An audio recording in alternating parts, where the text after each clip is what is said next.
الحمد لله رب العالمين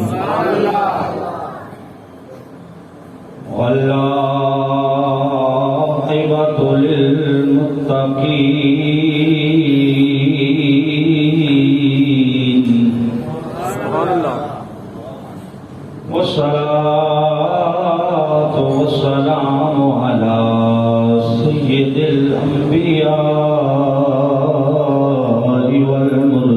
والمرسلين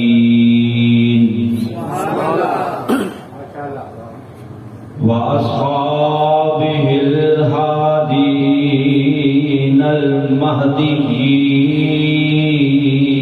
المهديين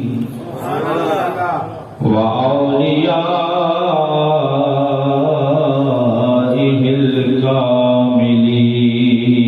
الكاملين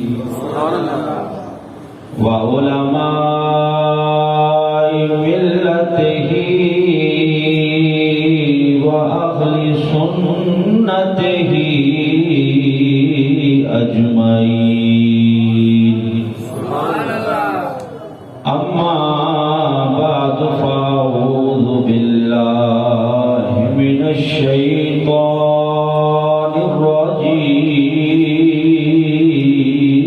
الرجيم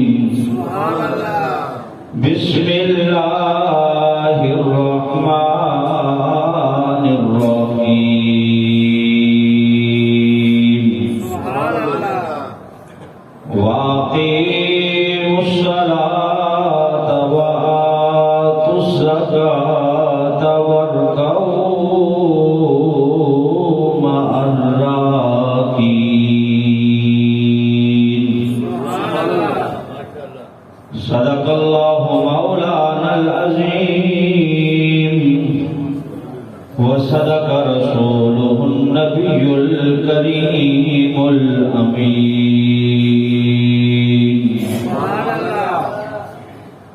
الصلاة والسلام عليك يا رسول الله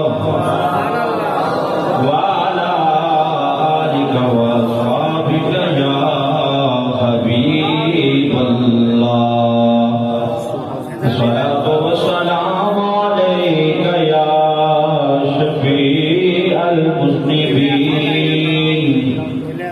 وعلى آلك وأصحابك يا خاتم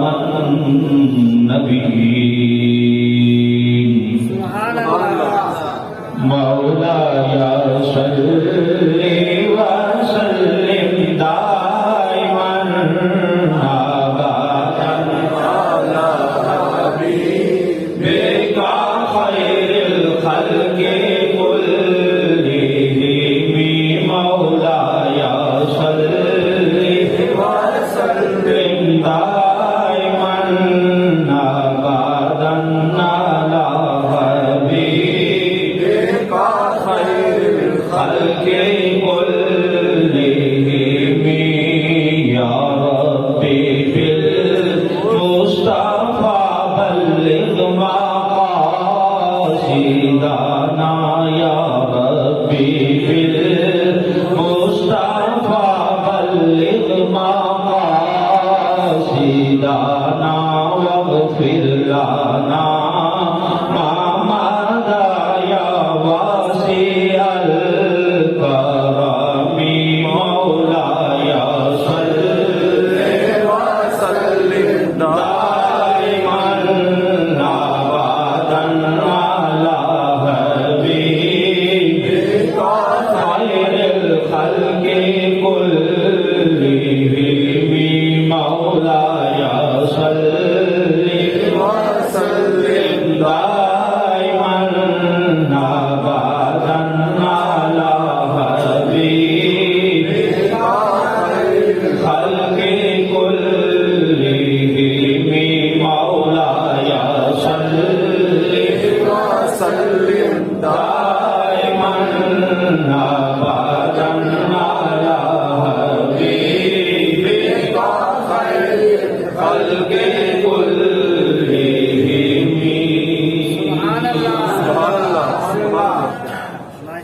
درود پاک پڑھتے ہوئے جھجکا نہ کریں، پریشان نہ ہوا کریں، دل کے ساتھ درود پاک پڑھا کریں۔ باقی اعمال ہو سکتا ہے قبول ہوں یا رد ہو۔ درود پاک ایسا وظیفہ ہے، یہ اللہ کی بارگاہ میں قبول ہی قبول ہے۔ سبحان اللہ، سبحان اللہ۔ اور جمعہ کا دن تو یوم شہود ہے۔ جمعہ کا دن نبی پاک صلی اللہ علیہ وسلم فرماتے ہیں کہ اسمع صلاۃ اہل محبتی، اہل محبت کا سلام میں خود سماعت کرتا ہوں۔ جمعے کے دن جو پڑھا جاتا ہے نبی پاک صلی اللہ علیہ وسلم فرماتے ہیں کہ میں خود اسے سماعت کرتا ہوں۔ صحابہ نے پوچھا کہ حضور جب آپ روضہ انور میں تشریف لے جائیں گے کیا اس وقت بھی آپ سنیں گے؟ صحابہ نے اشکال دور کر دیے، پوچھا کہ حضور جب آپ قبر انور میں تشریف فرما ہوں گے تو کیا اس وقت بھی آپ ہمارا درود پاک خود سنیں گے؟ تو نبی پاک صلی اللہ علیہ وسلم نے فرمایا کہ ان اللہ حرم علی الارض ان تأکل اجساد الانبیاء فنبی اللہ حی یرزق۔ فرمایا اللہ نے زمین پہ حرام کر دیا ہے، خبردار انبیاء کرام کے جسموں کو کھانا نہیں ہے۔ جو اللہ کا نبی ہوتا ہے قبر میں بھی زندہ ہوتا ہے، رزق بھی وصول کیا جاتا ہے۔ رزق وصول کرتا ہے، اسے رزق دیا جاتا ہے۔ تو نبی پاک صلی اللہ علیہ وسلم نے اشکال ہی دور کر دیا کہ اللہ کا نبی اس کا جسم بھی قبر کے اندر سلامت ہے، وہ زندہ بھی ہے۔ جب زندہ ہیں تو ظاہر ہے سرکار سماعت بھی کر رہے ہیں، تو اس لیے اس انداز میں پڑھا کریں کہ ہم یہاں محمدیہ مسجد میں بیٹھ کے پڑھ رہے ہیں، سرکار گنبد خضرا میں سماعت فرما رہے ہیں۔ تو مل کے پڑھیں مولایا صلی وسلم دائما ابدا علی حبیبک خیر الخلق كلهم مولایا صلی وسلم دائما ابدا علی حبیبک خیر الخلق كلهم۔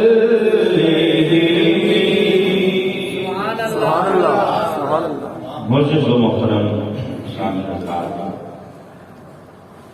آج کے جمعہ المبارک کے خطبہ میں نماز کے حوالے سے کچھ گزارشات پیش کروں گا۔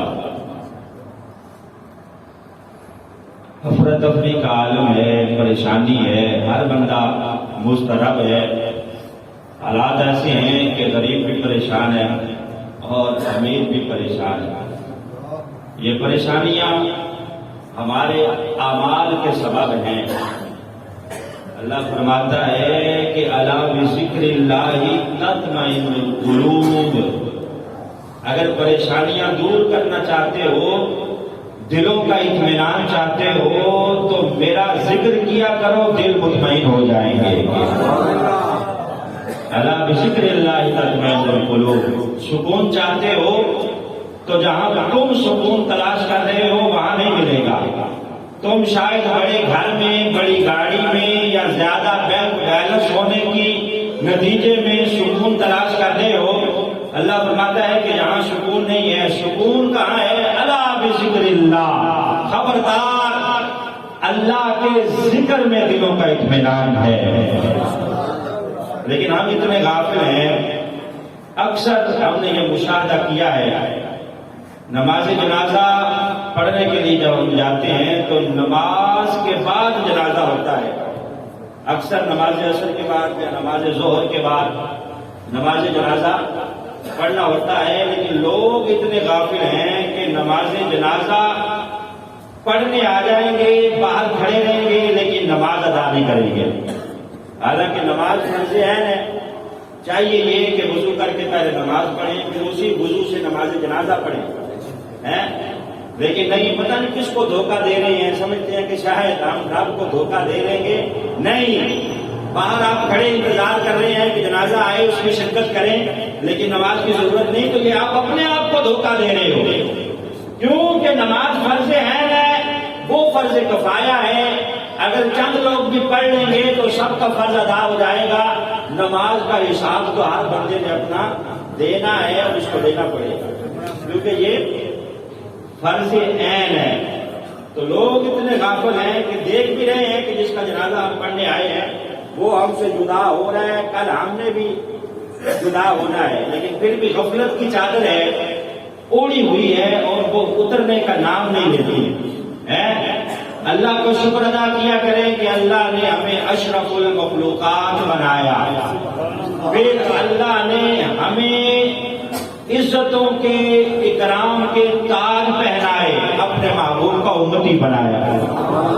وَلَقَدْ كَرَّمْنَا بَنِي آدم، بنی آدم کو اللہ نے عزتیں عطا فرمائی ہیں، عزتوں کے تاج پہنائے ہیں، اور پھر اس کے اوپر ہماری تو عزتیں ڈبل ہیں کہ اللہ نے اپنے محبوب کا ہمیں امتی بنا دیا ہے۔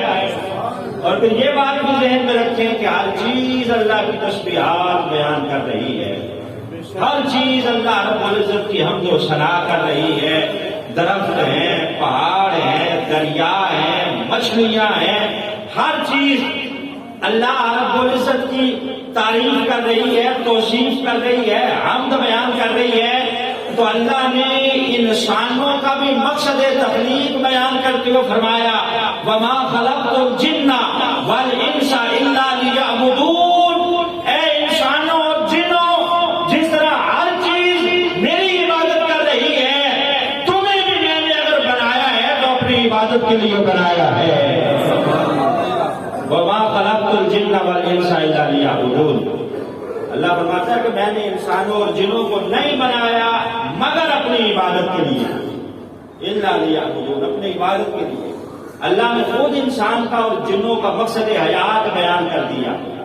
اب ہم پتہ نہیں اپنا مقصد کیا سمجھ کے بیٹھے ہیں، لیکن اللہ نے جس نے بنایا ہے، یہ مائک جس نے بنایا ہے، اس نے ساتھ ایک چھوٹی سی بک بھی دی ہے ڈبے کے اندر، اس پہ لکھا ہوتا ہے طریقہ کار کہ کس طرح اس کو چلانا ہے۔ اگر ویسے چلائیں گے تو یہ اچھا چلے گا، اپنی طرف سے اگر ہم گڑبڑ کریں گے تو یہ خراب ہو جائے گا۔ اسی طرح اللہ نے بندے کو بنایا، بنانے والا وہ رب ہے تو اس نے ساتھ اس کو چلانے کا طریقہ بھی بتایا ہے۔ کتاب اللہ نے ساتھ عطا فرمائی ہے، وہ کتاب عظیم ہے، وہ کتاب ساری کتابوں کی سردار ہے۔ اس کے اندر اللہ نے بتایا ہے کہ اس بندے کو اب چلانا کس طرح ہے، اس نے کرنا کیا ہے، اس کا مقصد کیا ہے۔ تو مقصد بیان کرتے ہوئے فرمایا وَمَا خَلَقْتُ الْجِنَّ وَالْإِنسَ إِلَّا لِيَعْبُدُونَ، اے انسانوں اور جنوں، کہیں غفلت میں نہ لیتے رہنا، کہیں اپنا مقصد حیات کچھ اور نہ سمجھ لینا۔ تمہارا مقصد حیات تمہیں بنانے کا میرا ایک ہی مقصد ہے، اور وہ مقصد یہی ہے کہ تم صبح کو بھی میری تسبیحات بیان کرو، شام کو بھی میری تسبیحات بیان کرو، الا لیعبدون، میری عبادت کرو، یہی مقصد حیات ہے۔ اور جو اللہ کی عبادت میں لگ جاتا ہے پھر اللہ بھی اس کی حفاظت فرماتا ہے، اللہ بھی اسے بے یار و مددگار نہیں چھوڑتا ہے، اللہ رب العزت پھر اسے پریشان نہیں رہنے دیتا، اللہ رب العزت پھر اسے جو ہے پریشانیوں میں، مسائل میں مبتلا نہیں رہنے دیتا۔ اگر پریشانیاں ہیں، ظالم حکمران مسلط ہے، مہنگائی کا طوفان ہے، ہر طرف بے یقینی کی کیفیت ہے، تو خدا کی قسم ہے یہ اللہ کے ذکر سے غفلت کی وجہ سے ہے، اللہ رب العزت کے ذکر سے غفلت کی وجہ سے ہے۔ اگر لو وہاں لگ جائے گی تو ایٹومیٹک زمین بھی خزانے اگلنا شروع کر دے گی اور اللہ کا آسمان بھی رحمتوں کی بارش برسائے گا، پھر زمین سے خزانے نکلیں گے۔ جب بندہ اللہ کی اطاعت میں لگ جائے گا، اس کے حکم میں لگ جائے گا، تو پھر قرآن کہتا ہے کہ زمین اپنے خزانے اگل دے گی ان بندوں کے لیے جو اللہ کے بتائے ہوئے طریقوں پہ چلتے ہیں، احکامات پہ چلتے ہیں۔ پھر اللہ ان کی کس طرح مدد فرماتا ہے، سنیے۔ حضرت نوح علیہ السلام کا زمانہ ہے، بڑا سمجھایا لوگوں کو کہ باز آ جاؤ، باز آ جاؤ، ورنہ طوفان آئے گا اور کچھ نہیں بچے گا، سارے تباہ و برباد ہو جاؤ گے، غرق ہو جاؤ گے، باز آ جاؤ۔ لیکن جب باز نہ آئے تو اللہ رب العزت نے پانی کی صورت میں جب طوفان کا ارادہ کیا تو حضرت نوح علیہ السلام کو حکم دیا کہ کشتی بناؤ، کشتی بناؤ، بحری بیڑا بناؤ۔ جو جو اس کشتی پہ سوار ہو جائے گا وہ بچ جائے گا، باقی ہلاک ہو جائے گا۔ سوار وہی ہوگا نوح علیہ السلام کا جو امتی ہوگا، جو مشرک نہیں ہوگا، اللہ کی عبادت کرنے والا ہوگا، حضرت نوح کو اللہ کا پیغمبر ماننے والا ہوگا، جو اللہ رب العزت کے ساتھ جس نے لو لگائی ہوئی ہوگی وہ اس پہ سوار ہوگا، اسی کو اجازت ہوگی، وہ سوار ہوگا تو اس طوفان سے نکل جائے گا، باقی سارے کے سارے ہلاک ہو جائیں گے۔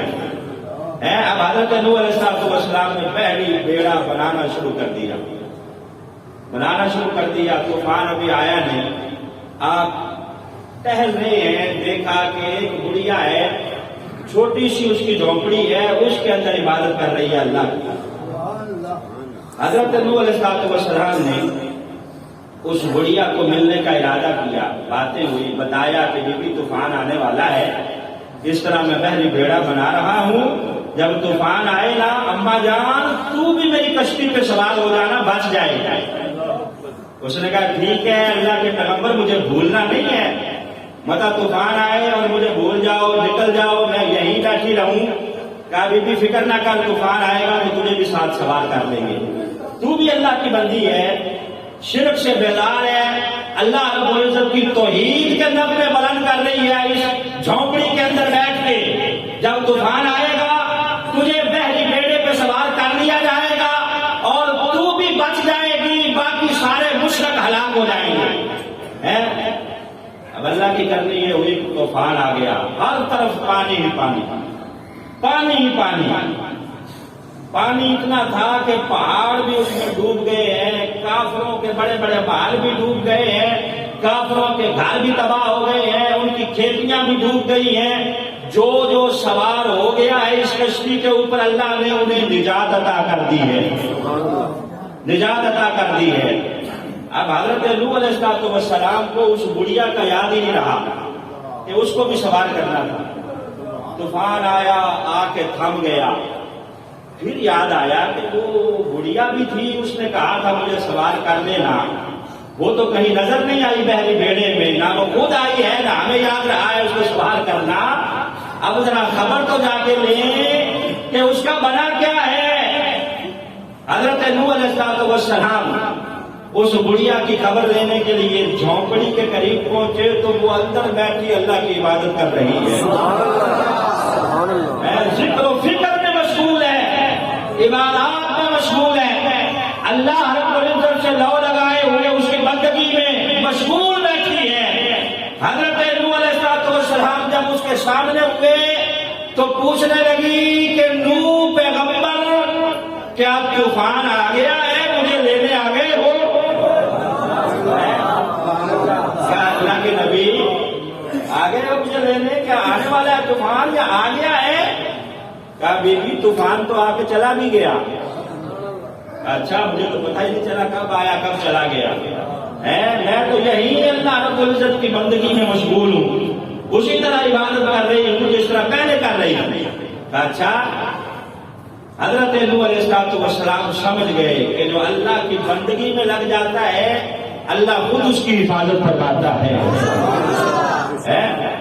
جو اللہ رب العزت کے ساتھ لو لگاتا ہے اللہ رب العزت کی عبادات میں مشغول ہو جاتا ہے، اور عبادات میں سب سے جو مرکزی عبادت ہے وہ نماز ہے۔ نبی یہ بات فرماتے ہیں مجھے دنیا کی 3 چیزیں بڑی پسند ہیں، ایک خوشبو بڑی پسند ہے، دوسرا فرمایا نیک بیویاں مجھے پسند ہیں، اور تیسرا فرمایا مجھے نماز بڑی پسند ہے۔ پہلی 2 چیزیں تو ہم بڑی پسند رکھتے ہیں، خوشبو بھی لگائیں گے، بیویاں بھی ہم کہتے ہیں کہ قرآن نے کہا ہے کہ 2 کرو، 3 کرو، استطاعت ہو تو 4 کرو۔ نبی یہ پاک صلی اللہ علیہ وسلم نے جہاں ان چیزوں کو پسند فرمایا وہیں یہ بھی فرمایا ہے کہ نماز بھی مجھے پسند ہے۔ حضرت ابو درداء رضی اللہ تعالیٰ عنہ آپ فرماتے تھے کہ مجھے نوافل میں لمبے سجدے بڑے پسند ہیں، روزے کی حالت میں پیاس بڑی پسند ہے، اور اللہ کی ذکر اور فکر والی مجھے مجلسیں بڑی پسند ہیں۔ حضرت شیخ جنید بغدادی آپ سدھی سکتی کے بارے میں فرماتے ہیں کہ 98 سال ان کی عمر تھی، موت کے وقت سے پہلے کبھی انہیں لیٹے ہوئے نہیں دیکھا، جب دیکھا ہے اللہ رب العزت کی بندگی کرتے ہوئے عبادات و ریاضات میں۔ حضرت امام اعظم ابو حنیفہ اور شیخ عبد القادر جیلانی رحمت اللہ علیہ، جن کا یہ مہینہ ہے، جن کے نام کی بیانیاں ہم بڑے مزے سے کھاتے ہیں، میٹھا میٹھا، ہاپ ہاپ اور کڑوا کڑوا، ایسے ہی ہے نا؟ میں بات میں کڑوی تو نہیں کی، ایسے ہی ہے، بیانیاں ہم بڑے مزے لے لے کے کھیر کھاتے ہیں، حلوہ بھی، بسم اللہ جی آنے دو۔ لیکن وہی حضرت شیخ عبد القادر جیلانی، آپ نے 40 سال تک عشاء کے وضو سے فجر کی نماز ادا فرمائی، یعنی ساری رات بندگی میں، عبادات اور ریاضات میں، اللہ رب العزت کے ذکر و فکر میں ہیں۔ یہی وہ بندے ہیں جن کے بارے میں قرآن کہتا ہے کہ وَكَفَى بِاللَّهِ وَكِيلًا وَكَفَى بِاللَّهِ شَهِيدًا، یہ اللہ کے بن جاتے ہیں، اللہ ان کے لیے کافی ہو جاتا ہے۔ وَكَفَى بِاللَّهِ شَهِيدًا، اللہ ان کے لیے کافی ہو جاتا ہے، اللہ ان کا کارساز ہو جاتا ہے۔ اور انہی کے بارے میں فرماتا ہے کہ یا ایتھا النفس المطمئنہ ارجعی الی ربک راضیۃ مرضیہ، اور انہی کے بارے میں کہا کہ فی مقعد صدق عند ملیک مقتدر، یہی وہ بندے ہیں جن کے بارے میں قرآن کہتا ہے کہ ان اللہ یحب المتقین، اللہ متقین سے محبت فرماتا ہے۔ تو اللہ رب العزت نے عبادات فرض فرمائی، اور پھر یاد رکھیں کہ نماز ساری مخلوقات کی عبادات کا مجموعہ ہے۔ درخت قیام کی حالت میں کھڑے ہو کے اللہ کی تسبیحات بیان کر رہے ہیں، چوپائے رکوع کی حالت میں، چوپائے یعنی جانور جو ہیں یہ رکوع کی حالت میں اللہ رب العزت کی تسبیحات بیان کر رہے ہیں، رینگنے والے جانور وہ سجدے کی حالت میں اللہ رب العزت کی تسبیحات بیان کر رہے ہیں، دریا اور سمندر روانی کی حالت میں اللہ کی تسبیحات بیان کر رہے ہیں، زمین قاعدہ کی صورت میں اللہ رب العزت کی تسبیحات بیان کر رہی ہے۔ اللہ نے انسان کو اشرف المخلوقات بنا کے ان ساری مخلوقات کی عبادت کا مجموعہ بنا کر نماز کی صورت میں اس بندہ مومن کو تحفہ عطا کیا کہ بندے میں نے تجھے عزتیں بھی عطا کی ہیں، تو عبادت بھی میں تجھے جو دے رہا ہوں وہ ساری مخلوقات کا مجموعہ عطا کر رہا ہوں، ساری مخلوقات کا مجموعہ اللہ رب العزت نے اس بندہ مومن کو بنا کے عطا کیا۔ بندہ غفلت میں زندگی گزار رہا ہے، لیکن اللہ اس غافل بندے کے لیے جب ہدایت کا اہتمام کرتا ہے نا، ہدایت کا اہتمام کرتا ہے، تو پھر مولانا روم نے لکھا ہے مثنوی شریف کے اندر حضرت ابراہیم بن ادھم کے بارے میں، مولانا روم لکھتے ہیں کہ سلطان ابراہیم بن ادھم اللہ نے بڑی بادشاہت عطا فرمائی، بادشاہ تھے، اپنے محل میں سوئے ہوئے تھے، محل کے اندر ماہ آرام تھے، رات کو اللہ رب العزت نے جب انہیں ہدایت دینے کا سامان کیا تو کس طرح اللہ رب العزت نے تدبیر فرمائی۔ مولانا روم کہتے ہیں کہ یہ اپنے محل میں اپنی خوابگاہ کے اندر اپنے بیڈ پہ ماہ آرام ہے، انہیں محل کی چھت کے اوپر لوگوں کے چلنے کی آواز محسوس ہوئی، لوگوں کے چلنے کی آواز محسوس ہوئی، کھڑکی سے باہر ساتھ نکال کے کہا کہ کون ہے جو میرے محل کی چھت پہ پھر رہا ہے؟ پتا نہیں ہے، یہ بادشاہ کا محل ہے، بادشاہ کا محل ہے، کس کی اتنی ضرورت ہے کہ میرے محل پہ اس وقت رات کے پہر چلتا پھرے؟ اب یہ جو پھر رہے تھے یہ فرشتے تھے جو انسانی شکل میں آئے ہیں۔ انہوں نے کہا کہ ابراہیم بن ادھم ہمارا اونٹ گم ہو گیا ہے، ہم اسے چھت پہ تلاش کر رہے ہیں۔ اچھا، حضرت ابراہیم کہنے لگے بے وقوف ہو، اونٹوں کو کبھی کسی نے چھتوں پہ تلاش کیا ہے؟ اونٹ تلاش کرنا ہے تو جاؤ، جا کے صحرا میں تلاش کرو، کہیں باہر تلاش کرو۔ چھت کے اوپر بھی کبھی کسی نے اونٹ تلاش کیا ہے؟ اوپر سے فرشتے کہنے لگے کہ جس طرح چھتوں کے اوپر اونٹ نہیں ملتے، اسی طرح نرم و گداز بستروں پہ لیٹ کر اللہ رب العزت تک رسائی نہیں ہے۔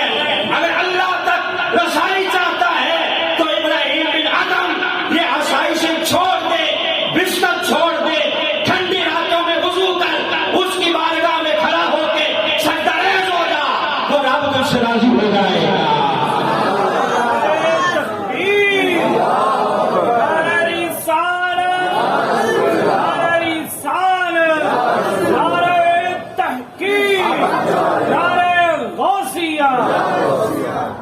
کہا ابراہیم بن ادم ٹھیک ہے تیری بات، محلوں کی چھتوں پہ اونٹ نہیں ملتے، یہ تو نے بڑی سمجھداری والی بات کی ہے، لیکن تھوڑی سی سمجھداری یہاں بھی دکھا نا۔ جس طرح چھت پہ اونٹ نہیں ملتا تو لیٹے لیٹے تجھے رب کہاں سے ملے گا؟ محنت کرنی پڑے گی، اللہ کی بندگی کر۔ حضرت سلطان ابراہیم بن ادم پر یہ بات ایسی گزری کہ یہی بات آپ کی ہدایت کے لیے کافی ہو گئی۔ چھوڑ دیا سب کچھ، ظاہری حکمرانی بادشاہت چھوڑ کر صحراؤں میں، جنگلوں میں اللہ رب العزت کی عبادات اور ریاضات میں لگ گئے۔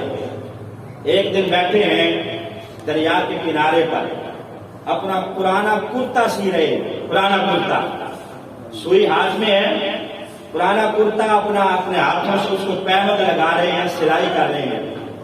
وہیں بیٹھے ہوئے آپ کے پاس سے گزر ہوا ایک سابقہ وزیر کا، جو ان کا وزیر تھا، کسی وقت میں معزول کر دیا گیا تھا۔ جب اس نے دیکھا کہ بادشاہ سلامت یہاں بیٹھے ہیں دریا کے کنارے اور پرانا کرتا سی رہے ہیں، تو پاس بیٹھ گیا، کہنے لگا تعجب کرتے ہوئے اور عجیب انداز میں کہ بادشاہ یہ کیا حلیہ بنا رکھا ہے؟ وہ ہفت اقلیم کی بادشاہت چھوڑ کر یہاں دریا کے کنارے پرانے کپڑے سی رہا ہے، تیرے ساتھ بنا کیا ہے؟ کیوں بادشاہت چھوڑ دی؟ اتنی بڑی سلطنت تھی تیری، تیرا حکم چلتا تھا، اور یہاں بیٹھا ہے، بیٹھ کے گدڑی سی رہا ہے، پرانا کرتا سی رہا ہے، یہ تمہیں کیا اپنی حالت بنا رکھی ہے؟ اب جواب کو کیا دینا تھا؟ وہ سوئی سلطان ابراہیم بن ادم نے پکڑی اور دریا میں پھینک دی۔ دریا میں پھینک کے دریا کی طرف منہ کر کے کہنے لگا کہ میری سوئی واپس لائی جائے۔ اب یہ وزیر کہنے لگا لو یہ نیا تماشا ہے، دریا میں سے بھی کبھی سوئی گری ہوئی واپس آئی ہے؟ پہلے بادشاہ چھوڑے بیٹھا ہے، میں سوال یہ پوچھا کہ کیوں چھوڑی ہے؟ اس نے یہ کہہ دیا کہ سوئی دریا میں پھینک دی اور کہہ رہا ہے کہ واپس لائی جائے۔ مولانا روم نے لکھا ہے کہ سلطان ابراہیم بن ادم کا یہ کہنا تھا کہ ہزاروں مچھلیاں دریا سے منہ میں سوئیاں لیے ہوئے نمودار ہوئی اور کہا ابراہیم بن ادم سوئی حاضر ہے،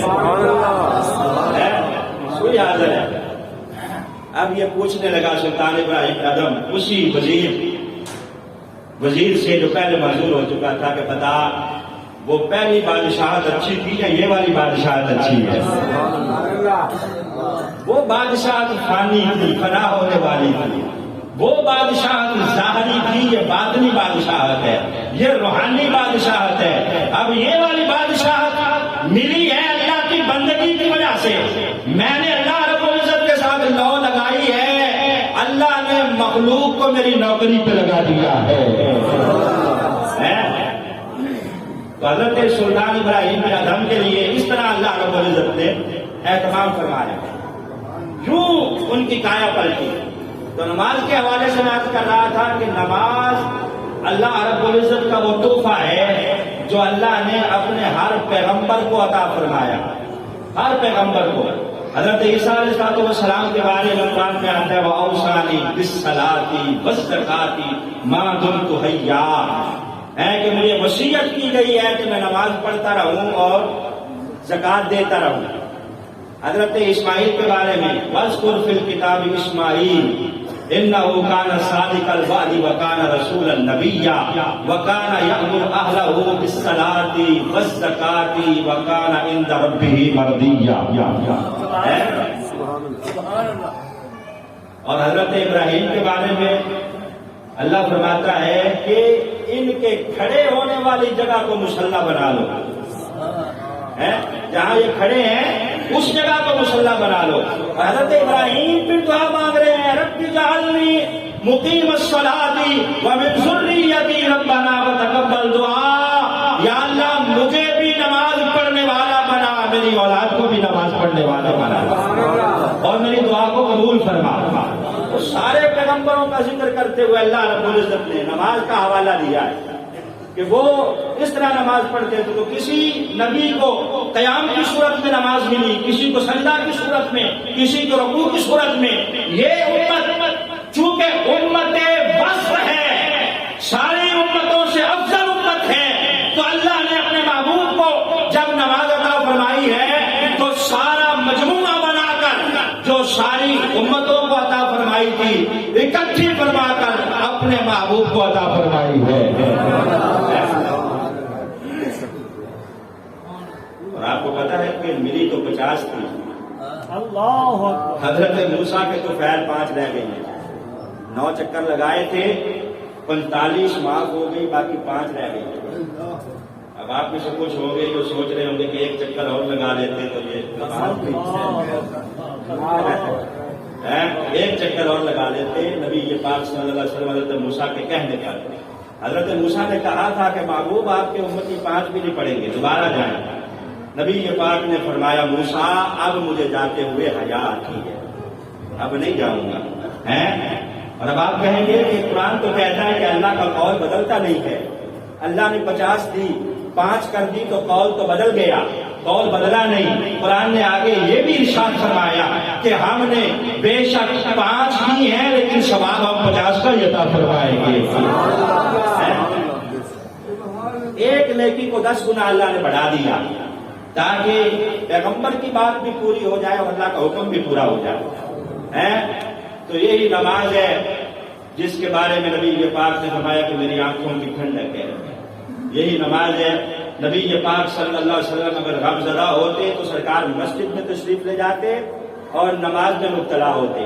یہی نماز ہے. حضرت ابو ذر کہتے ہیں کہ نبی یہ پاک پت جھڑ کے موسم میں باہر تشریف لائے، سرکار نے ایک درخت کی ٹہنی کو پکڑ کے ہلایا، سارے پتے اس ٹہنی کے جھڑ گئے.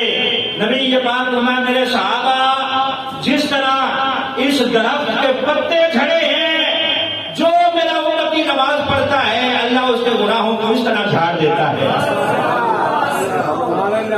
اس طرح اس کے گناہ جھڑ جاتے ہیں. نبی یہ بات ہمیں حضرت ابو ہریرہ سے حدیث پر بھی ہے. میں ابو ہریرہ بتاؤ جس کے دروازے پہ نہر ہو اور وہ اس نہر میں دن میں 5 مرتبہ نہاتا ہو تو کیا اس کے جسم پہ میل باقی رہے گا؟ حضرت ابو ہریرہ کہنے لگے نہیں یا رسول اللہ، 5 مرتبہ نہانے سے کہاں میل باقی رہے گا؟ تو نبی یہ پاک صلی اللہ علیہ وسلم نے فرمایا کہ جس طرح 5 مرتبہ نہانے سے ظاہری میل باقی نہیں رہتا، اسی طرح 5 نمازیں پڑھنے سے باطنی میل باقی نہیں رہتا. اللہ گناہوں کو معاف فرما دیتا ہے، اس کے باطن کو ستھرا فرما دیتا ہے. 5 مرتبہ نماز پڑھنے سے اللہ اس کے باطن کو ستھرا فرماتا ہے. اور اللہ رب العزت فرماتا ہے کہ نماز میں نے فرض کی ہے، جو بندہ پڑھے گا میں ضمانت دیتا ہوں. حدیث قدسی ہے، نبی یہ پاک فرماتا ہے کہ اللہ فرماتا ہے کہ میں ضمانت دیتا ہوں قیامت کے دن اس کی بخشش فرما دوں گا. اگر کوئی بندہ کسی کا ضامن بن جائے، ضمانت دے دے کہیں پھنسا ہوا ہو تو کتنی اسے خوشی ہوتی ہے کہ یہ میرا ضامن بن گیا. تو یہاں تو ضمانت خود اللہ رب العزت نے دی ہے کہ میں ضامن ہوں اس بندے کا، جو پڑھے گا میں اس کو جنت کے بالا خانے عطا کروں گا، جو نہیں پڑھے گا میری کوئی ذمہ داری نہیں. وہ پھر مجھ سے شکوہ نہ کرے، وہ گلہ نہ کرے. تو معزز و محترم شامل حضرات، نماز کے حوالے سے میں نے آج چند گزارشات پیش کی ہیں، اس لیے کہ ساری پریشانیاں، مسائل، حالات کے حوالے سے اور دیگر معاملات کے حوالے سے، کاروبار کے حوالے سے، مہنگائی کے حوالے سے اگر ہیں تو یہ ہمارے اعمال کی وجہ سے ہے۔ اللہ رب العزت کی طرف نو لگائیں، اجتماعی طور پر توبہ کریں، کم از کم نماز پنجگانہ کی پابندی کریں، انشاءاللہ العزیز اللہ رب العزت کی طرف سے ایسی رحمتوں کی بارش ہوگی کہ آسمان بھی رحمتیں برسائے گا اور زمین بھی اپنے خزانے اگل دے گی، زمین پہ خزانے اگل دے گی، یہ ساری پریشانیاں انشاءاللہ العزیز دور ہو جائیں گی۔ دعائے اللہ ہمیں عمل کی توفیق عطا فرمائے۔ وآخر دعوانا الحمدللہ۔